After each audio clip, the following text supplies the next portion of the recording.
A expectativa e a torcida eram grandes. Eleições nos Estados Unidos, o maior país democrático do mundo. Em cena, o maior líder conservador da atualidade, Donald Trump. Em nome dos brasileiros, os nossos votos de sucesso. Foi do QG da campanha de Trump em Mar-a-Lago que o deputado federal Eduardo Bolsonaro acompanhou a apuração. E foi de lá que Eduardo comemorou o resultado.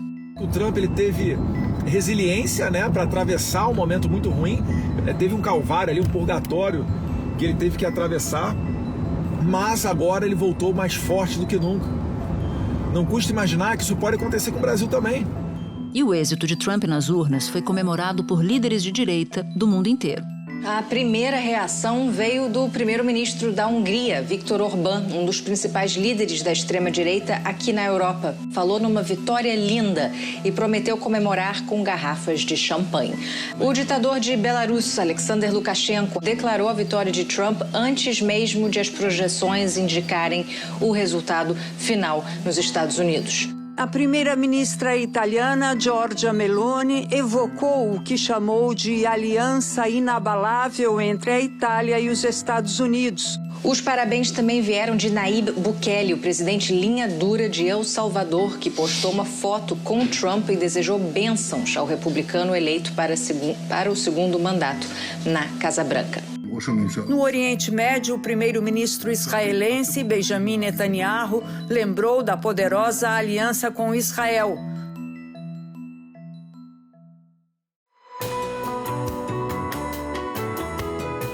Da redação do G1, eu sou Natuza Neri e o assunto hoje é o impacto político no Brasil e no mundo com Trump eleito. Como a vitória do republicano animou a direita por aqui e ao redor do planeta. Eu converso com Maria Cristina Fernandes, colunista do jornal Valor Econômico e comentarista da Globo News e da Rádio CBN. E com Guilherme Casarões, cientista político e professor da Escola de Administração de Empresas da Fundação Getúlio Vargas. Casarões é também pesquisador do Observatório da Extrema-Direita. Sexta-feira, 8 de novembro.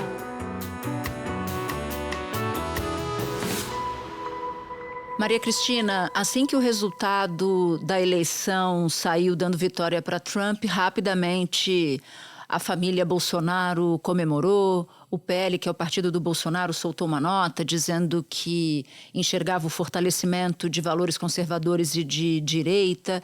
Então eu te pergunto, qual é o impacto da vitória do Trump para a direita brasileira? Bem, Natuza, eu vi essa nota, ela fala de fato em fortalecimento de valores conservadores.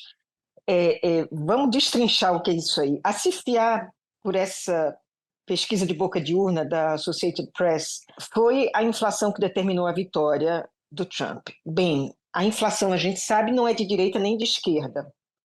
Governos de todas as colorações reconhecem a necessidade de combater a inflação. Nos Estados Unidos, ela foi provocada pelo pacote do presidente Joe Biden para recuperar a economia americana pós-pandemia. Ou seja, foi provocada por boas intenções, mas acabou causando inflação e isso prejudica os mais pobres. Isso prejudica a maioria que não tem como se defender no mercado financeiro. Dito isso, a eleição terá sim um impacto sobre o fortalecimento da direita. Mas eu diria que os impactos mais importantes são impactos indiretos, não esses que estão aí sugeridos na nota. Eu vou citar dois para ser mais sucinta e breve. O impacto econômico, protecionismo, a gente sabe que eleva inflação. Imigração, essa linha dura com imigração também, porque você diminui a oferta de mão de obra. Isso também pressiona a inflação, porque isso vai pressionar os salários nos Estados Unidos. Inflação pressiona juros e juro americano atrai capital do mundo inteiro e prejudica particularmente os emergentes, né? Os bancos centrais são pressionados a elevar. A gente teve uma elevação de juro na noite de quarta-feira. O Comitê de Política Monetária do Banco Central elevou a taxa básica de juros em 0,5 ponto percentual. Com isso, a Selic passou de 10,75% para 11,25% ao ano. Foi a segunda alta consecutiva e a maior desde maio de 2022. No comunicado, o comitê citou o cenário internacional mais incerto, principalmente nos Estados Unidos, como um dos motivos para a alta. E isso torna mais fácil você alcançar o crescimento que o governo precisa para manter Lula ou seu candidato, né, o presidente Lula ou seu candidato competitivo em 2026. O segundo impacto também direto, mas nada desprezível, é que a maioria, se de fato o Partido Republicano, como está caminhando, garantir a maioria nas duas casas, isso vai favorecer a pauta das Big Techs no Congresso americano, que hoje não apenas é anti-regulamentação, como persegue as estrangeiras que tentam regulamentar as Big Techs em seus territórios, né? Querem aplicar uma extraterritorialidade, né, da primeira emenda americana da defesa da liberdade de expressão. E 4 deputados e um senador do Partido Republicano dos Estados Unidos pediram ao secretário de Estado, Antony Blinken, que é quem chefia, né, a diplomacia americana, justamente para que os vistos tanto de Alexandre de Moraes como também dos outros 10 ministros do Supremo Tribunal Federal sejam cancelados, ou se eles pedirem renovação, essa renovação não seja dada. A direita vai usar isso para bombar o seu discurso de afronta ao Supremo Tribunal Federal e aos seus ministros. Então, isso vai manter esse discurso de afronta aceso. E eles vão tentar mobilizar o eleitorado e a opinião pública em função disso. Agora, ao fazer isso, ao mobilizar o grupo político contra o Supremo, que tipo de efeito isso pode ter para o movimento de anistia que os bolsonaristas fazem dos atentados golpistas de 8 de janeiro e do próprio Bolsonaro? Porque rapidamente o clã Bolsonaro se apressou em dizer que isso ajudaria muito no propósito de fazer com que a anistia viesse no primeiro momento e no segundo momento que a inelegibilidade de Bolsonaro, já decidida pela Corte Eleitoral, fosse revista. Isso está tendo um desdobramento interessante, que você sabe que antes da eleição o presidente da Câmara, Arthur Lira, definiu que a anistia ia ser tratada numa comissão especial, coisa que ele não fez ao longo de todo o seu mandato como presidente da Câmara. Criou grupos de trabalho onde os temas tramitam com muito mais celeridade. Para a anistia, ele criou uma comissão especial que tem uma tramitação muito mais lenta, muito mais protocolar, né? Segue todos os ritos. E ele fez isso a despeito do PL ter pressionado. O PL queria condicionar o apoio ao candidato do Arthur Lira, o Hugo Mota, ao apoio do Hugo Mota a uma anistia acelerada, a uma análise desse processo acelerada. Não foi o que aconteceu. O PL apoiou o Hugo Mota a despeito disso. Ele fez isso naquela linha: quando eu quiser dar um gesto, não direi nada, mas haverá sinais. Porque Lira fez um sinal tanto para o PT, que queria muito que essa proposta não andasse, tivesse uma reformulação minimamente, é contra essa proposta de anistiar os golpistas do 8 de janeiro, e também fez um sinal para o PL. Foi tudo costurado, acordado com o presidente Valdemar Costa Neto, do PL, com o ex-presidente Jair Bolsonaro e até com a Caroline Detoni, que é a relatora desse assunto lá na CCJ. E vamos ver como é que isso vai ficar agora, daqui por diante. Não parece que isso terá qualquer impacto. Este é um ponto importante nos Estados Unidos e no Brasil, porque o envolvimento da invasão do Trump no Capitólio é um dos fundamentos dessas 34 condenações que ele teve, né? E quando a maioria, né, porque ele teve maioria do voto popular também, não só do colégio eleitoral, vamos lembrar que isso é muito importante, chancela a volta do Trump, é porque está naturalizando o que houve no 6 de janeiro lá. Os bolsonaristas e a extrema-direita no Brasil querem importar esta naturalização para o 8 de janeiro, né? Seja para devolver a elegibilidade a Bolsonaro, forçando a tramitação dessa anistia, seja para transformar as penas do 8 de janeiro numa bandeira eleitoral contra um judiciário que extrapolou seus poderes e cometeu injustiças e aí por diante. Dos principais pleitos que é feito junto a Donald Trump pela família do ex-presidente Jair Bolsonaro é a de o apoio para a reversão de sua inelegibilidade, para uma anistia e eventual apoio político para a volta à disputa de eleições aqui no Brasil. Pois muito bem, ministros do Supremo Tribunal Federal estão desde ontem oscilando entre o gracejo, a ironia e a firme rejeição da tese de que pode haver algum tipo de pressão que surta efeito dos Estados Unidos sobre a Corte. Os ministros rechaçam qualquer possibilidade. E na medida em que a preocupação com a inflação se sobrepôs ao golpismo nos Estados Unidos, né, o que você tem é um novo normal da democracia americana que os bolsonaristas querem, de fato, estender ao Brasil. Agora, um ponto importante.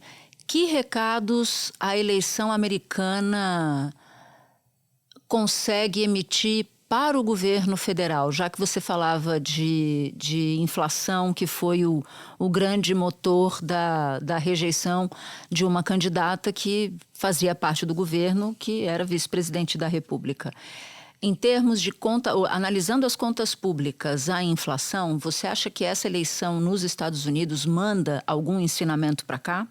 Bem, eu acho que manda vários. Inclusive, Natuza, todos nós falamos muito do impacto das eleições municipais para o cenário de 2026, a despeito de toda esse consenso acadêmico de que o impacto, de fato, é nas bancadas da Câmara, em disputas para o governo do Estado, no limite, mas não para a eleição presidencial. Eu acho que não há dúvida de que esta eleição americana tem mais impacto em 2026 do que as eleições municipais. E, inclusive, elas apontaram em dois rumos opostos, porque as eleições municipais, digamos assim, normalizaram a política nacional, porque elas revelaram o fortalecimento das máquinas de governo, com esta reeleição extraordinária de 81% dos prefeitos que se recandidataram, fortalecimento aí, a consagração das emendas parlamentares como instrumento da reeleição, ou seja, são os instrumentos tradicionais de concentração de poder na política que foram consagrados nessa eleição municipal. E a eleição do Trump, ela volta a polarizar a política nacional, né? A ideologizar a política americana e a sua influência sobre a política nacional. Tanto essa nota nada mais é do que isso do PL que você mencionou. A direita já está usando e vai usar cada vez mais a imagem do Trump, a vitória do Trump para recolocar Bolsonaro novamente na rota do Palácio Planalto, né, com a devolução de sua elegibilidade, com esse projeto de anistia sobre o qual acabamos de falar. E esta normalização do 8 de janeiro como uma manifestação de revolta e não de golpismo, né? Cada vez mais a gente ouve parlamentares graúdos do centrão, não estou falando nem da extrema-direita, do centrão, falando do 8 de janeiro como uma baderna, uma manifestação de revolta e não uma manifestação de golpistas. E, finalmente, pela pressão sobre a política econômica, com esse protecionismo americano recalcitrante, que tanto deve diminuir a demanda pelas exportações brasileiras, quanto pressionar o juro no Brasil. E, para finalizar, Maria Cristina, tem algo que me chama a atenção. Nos Estados Unidos, o Trump bateu muito na tecla da vida real, e assim ele conseguiu se conectar com parcela do eleitorado que tradicionalmente se conectava com candidatos democratas. Só que aqui no Brasil, o discurso da extrema-direita é um discurso muito focado na pauta dos costumes. Pouco se fala de vida real dos brasileiros.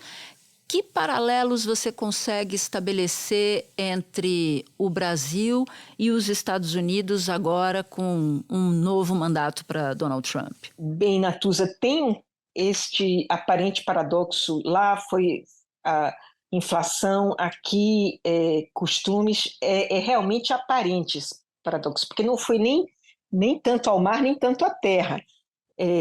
Hoje tem uma matéria muito boa no New York Times com os bastidores da campanha do Trump e da Kamala. O corte, né, o corte de vídeo que mais estourou, que bombou nas redes do Trump, foi um corte de 2019 em que a Kamala Harris pedia ao Joe Biden dinheiro público para custear cirurgia de mudança de sexo. De 2019 esse vídeo. Kamala supports taxpayer-funded sex changes for prisoners. Surgery. For prisoners. For prisoners. Every transgender in the prison system would have access. Esta campanha americana foi uma evolução, assim, se a gente fizer uma alegoria, assim, escola de samba, né? O abre alas foi inflação, mas a pauta de costumes se mesclou aí no enredo desta vitória. Por conta dessa, o que eles chamam de essa masculinidade tóxica, né, que os estudiosos do tema veem como uma vitamina do discurso da extrema-direita. Lá e cá, né? E tem outro artigo no New York Times de hoje, está muito rico de análise, como a economia e a sociedade americanas têm se modernizado com a pauta verde, com tecnologias de ponta, mas que isso só tem beneficiado uma pequena parcela de pessoas educadas. Há uma grande massa, principalmente de homens de baixa renda, que têm sido alijados desses empregos e continuam com subempregos mal remunerados e com péssimas condições de trabalho. Esta massa, esta grande massa, alimentada, aliás, por essa masculinidade tóxica, esta massa deu, digamos assim, o substrato desse eleitorado trumpista e dá hoje o substrato da extrema-direita, deu o substrato da votação importante que o Pablo Marçal teve aqui em São Paulo. Então, são muitos paralelos, eles conversam, eles são importantes, mas eles, assim, não dá para explicar agora a política brasileira apenas pelo que aconteceu nos Estados Unidos. A relação para você vai ser uma relação fria, boa, ruim, entre Brasil e Estados Unidos?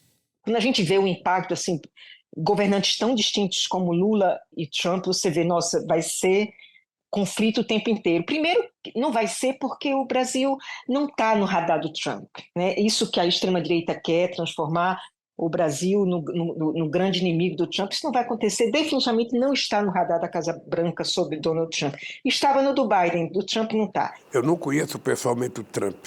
Eu conheço o Trump de ouvir dizer, de ler matéria dele, de ver ele na televisão, mas eu espero que a convivência seja a convivência civilizada que eu já tive com Bush, que era do Partido Republicano, que eu já tive com Obama, que eu já tive com Biden. Essa é a relação que eu quero estabelecer, uma relação entre dois chefes de Estado, cada um representa o seu país, cada um tem interesses próprios nacionais. E eu espero que a relação com o Brasil seja uma relação civilizada.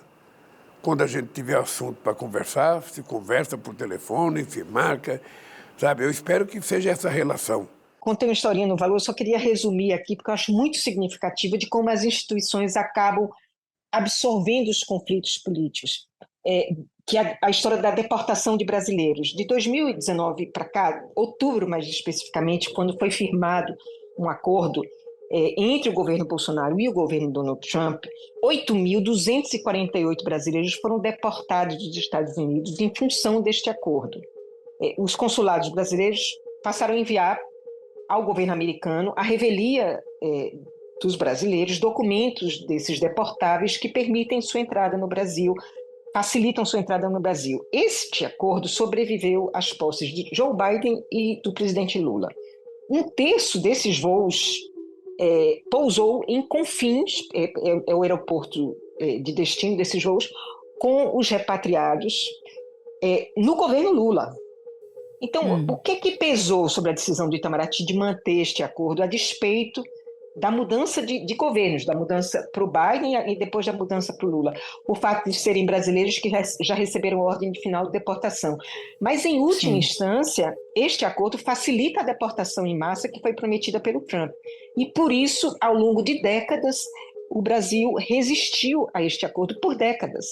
Mas isso não impediu que este acordo continuasse a cair em vigência. Pouca gente sabe disso, né? Mas isso demonstra essa capacidade de de os conflitos políticos encontrarem seu ponto de acomodação, nem sempre é verdade em benefício do interesse nacional.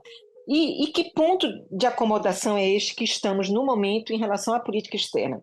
Só para resumir, eu acho que é uma acomodação que favorece a percepção de que, se os americanos deixaram em segundo plano o risco de autoritarismo elegendo Trump, por que o Brasil deve levá-lo em conta ao traçar suas alianças estratégicas na política externa com a China, por exemplo, que é um país autoritário? Esta é uma dicotomia muito presente na política externa hoje no Brasil e que eu apostaria que vai se aprofundar. Maria Cristina, muito obrigada por ter topado conversar com a gente. Sempre incrível receber você aqui. O prazer é sempre meu, Natuza. Muito obrigada. Espera um pouquinho que eu já volto para falar com o Guilherme Casarões.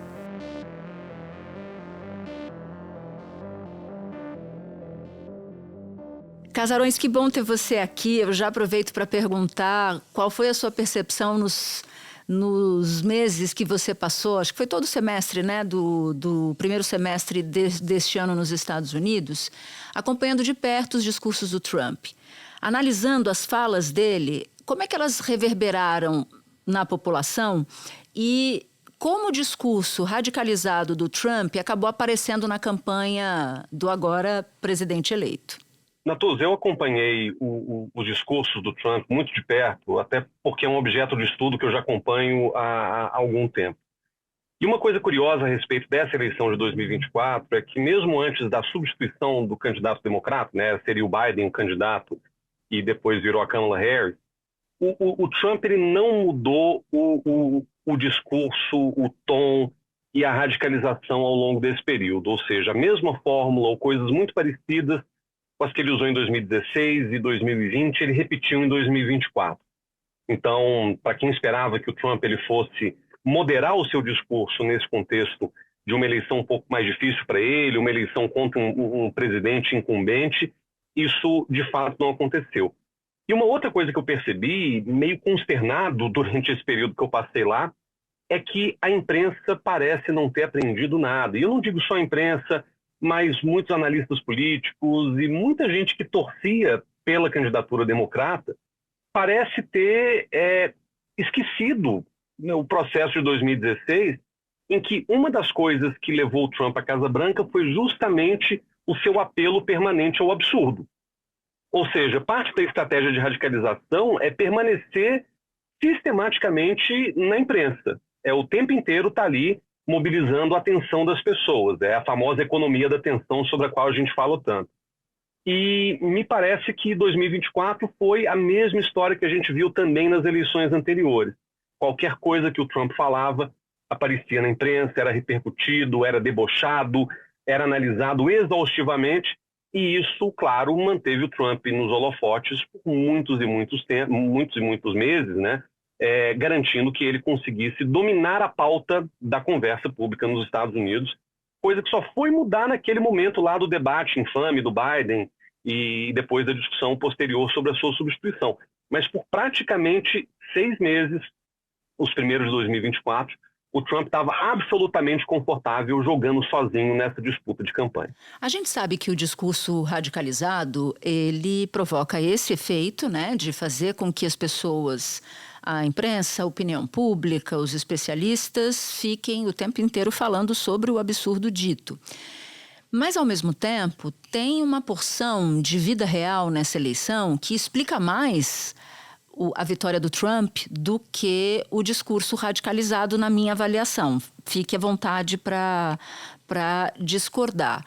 Como é que a direita tem lidado nos Estados Unidos com esses problemas da vida real? Emprego, por exemplo, inflação. E como é que a esquerda reage de forma diferente, por exemplo?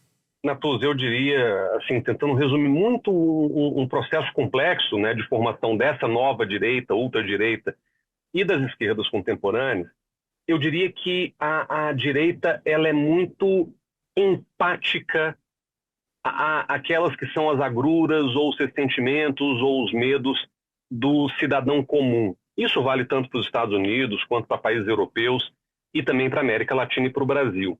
E a direita não é empática no sentido de reconhecer uma dimensão identitária, de reconhecer uma dimensão de gênero ou de reconhecer uma diversidade no âmbito religioso. A direita é empática porque, de alguma forma, ela diz o seguinte para o eleitor médio: aquilo que você teme, eu reconheço, eu entendo e eu vou fazer alguma coisa a respeito. Aquilo que você odeia, eu também posso odiar. Michael diz que votará em Trump. Muitos homens não vão votar em Kamala, independentemente da questão racial. Vão votar nas propostas de governo. E as propostas de Trump são mais atraentes para a comunidade negra. Eleitor da Geórgia, Michael é cristão e diz que também prefere Trump porque concorda com o republicano em questões religiosas e morais. E é um recurso, é curioso porque com essa empatia não vem nenhuma grande proposição. A direita ela é muito mais empática do que propriamente propositiva nesse sentido. Mas a gente percebe nessa dinâmica eleitoral, e aqui no Brasil não foi diferente nas eleições municipais, que a proposta de ideias, a discussão programática, ela tem muito menos impacto do que aquela fala que parece música para os ouvidos do eleitor ou que parece direcionada perfeitamente àqueles que são os anseios do eleitorado. O carácter da pessoa, essas coisas é insignificante. Lo más importante es lo que me está afectando diariamente. La gasolina, el costo de la comida. Las cosas que han dicho los apoyadores de él sobre Puerto Rico, ¿eso no te afecta para cambiar la decisión? No, nada, para nada. A sensação que eu tenho com relação à esquerda é muito diferente e, infelizmente, parece que a esquerda se perdeu num debate que tem um componente moral muito forte, tem até um elemento de superioridade que é complexo, né? Porque a gente viu circulando aí recentemente muitos memes produzidos pela própria esquerda, diminuindo a própria racionalidade do voto da direita, do chamado pobre de direita. Nos Estados Unidos a mesma coisa, muita gente chocada com latinos e negros, por exemplo, votando no Trump. E, para além disso, a impressão que eu tenho é que a esquerda muitas vezes se descola daquelas que são as demandas objetivas, materiais, de curto prazo do cidadão médio, seja americano ou brasileiro. Então, fala-se muito nessa diversidade, nessa solidariedade ou sororidade, nessa empatia, que são temas que, para mim, são absolutamente importantes e caros, mas, ao mesmo tempo, perde-se a noção do tema econômico, das agruras do dia a dia, que a direita, ainda que não proponha nada de concreto, reconhece muito bem. Então, eu acho que a gente está diante desse problema real, dessa encruzilhada, que é justamente uma direita que consegue, pelo menos, fazer parecer que ouve o cidadão, e uma esquerda muito descolada, muito elitizada, muitas vezes, que tem uma dificuldade real de chegar no cidadão médio, de falar com ele diretamente, reconhecendo os seus próprios problemas. Tem um documento de 900 páginas que foi feito por um think tank da extrema-direita que é chamado Projeto 2025. E esse projeto, Casarões, pretende tornar os Estados Unidos mais conservadores do que nunca. Eu queria que você explicasse para a gente que projeto 2025 é esse, quais as chances você vê de implementação de uma agenda ainda mais conservadora. Pois é, Natuza, o projeto 2025 é um documento que foi redigido a muitas mãos dentro de um think tank chamado Heritage Foundation, que é conhecido por ser um espaço de pensamento conservador nos Estados Unidos desde a época do Ronald Reagan, né, desde os anos 80. E a premissa fundamental do projeto 2025 é de que os conservadores precisam fazer, por mais paradoxal que seja isso, uma revolução conservadora nos Estados Unidos. Inclusive, o coordenador do projeto 2025 chegou a dizer que essa revolução conservadora ela não terá sangue desde que a esquerda permita que isso aconteça. Ou seja, existe ali um impulso muito claro de colocar em marcha um projeto autoritário e, claro, nas condições políticas devidas, seria um projeto imposto de cima para baixo.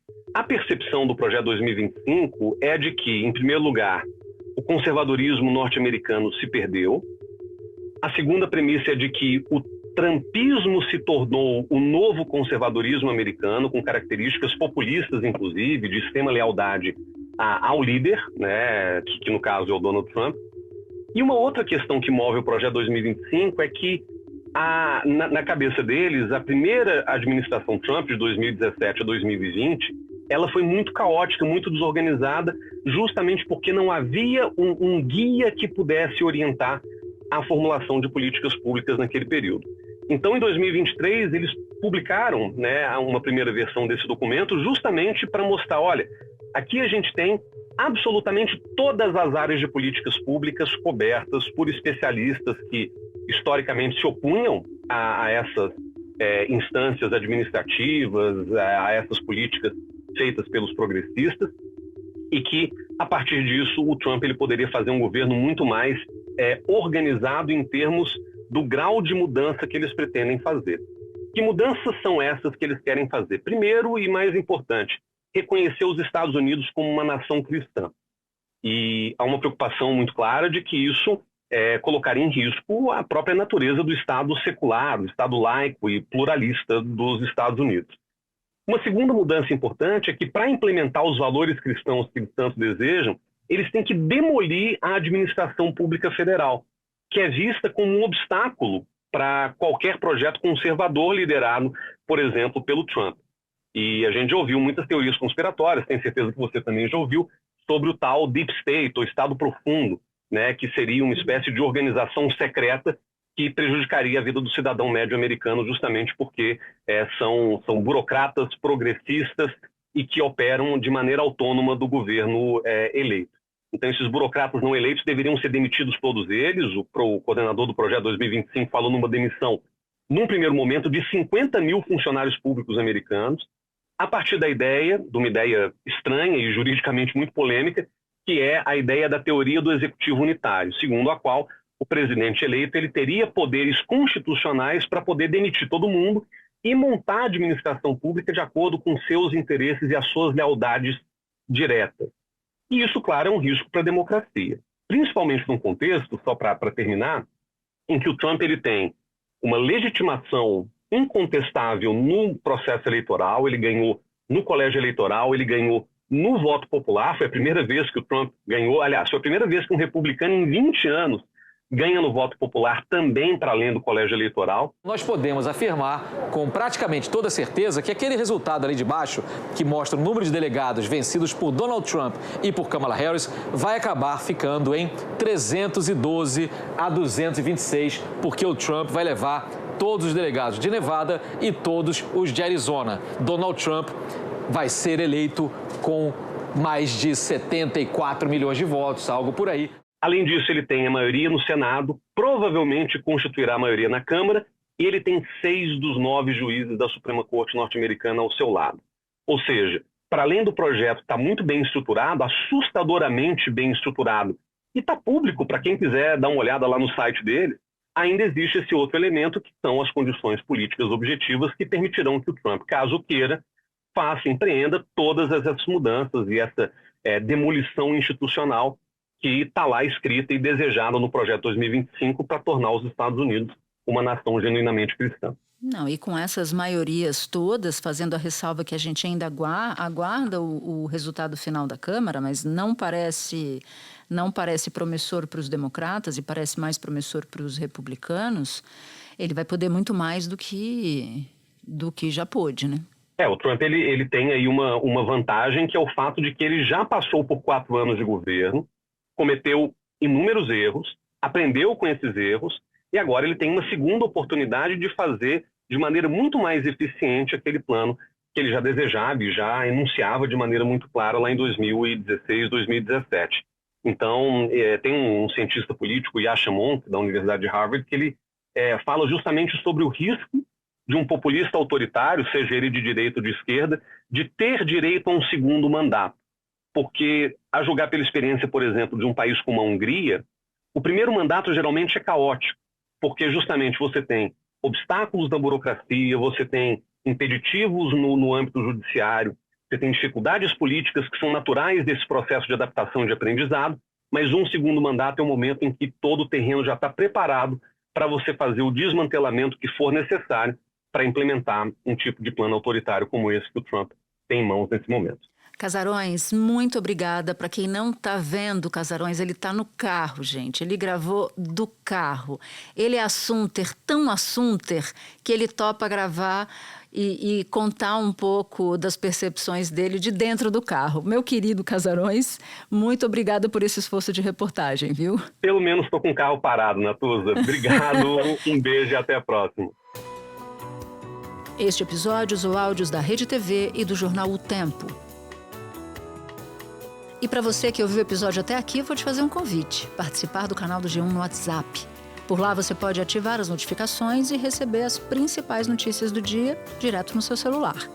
Este foi o Assunto, podcast diário disponível no G1, no YouTube ou na sua plataforma de áudio preferida.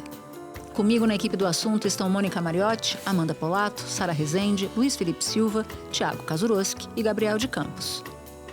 Neste episódio colaborou também Emily Costa. Eu sou Natuza Neri e fico por aqui. Até o próximo assunto.